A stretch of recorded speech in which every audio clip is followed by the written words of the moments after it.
પાટણ ખાતે પશુપાલકોનું સંમેલન યોજાયું।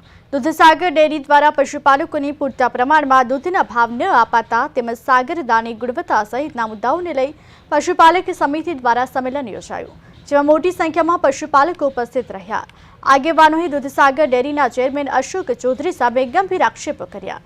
પશુપાલકોએ દૂધ ઢોળી વિરોધ કરવાનો પ્રયાસ કરતા પોલીસે પશુપાલકોની અટકાયત કરી।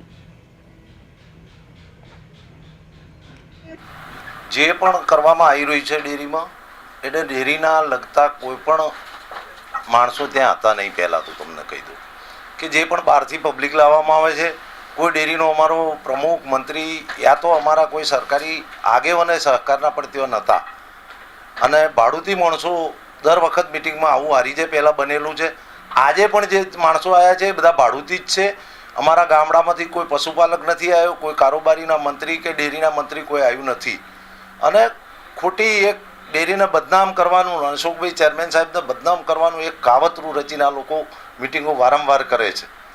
મારું તો એટલું જ કહેવું છે કે હવે આ નિયામક મંડળ જે નવું અશોકભાઈની આગેવાનીમાં ચૂંટાઈને આવ્યું ને, એ હવે 5 વર્ષ પૂરો થવાની તૈયારી છે।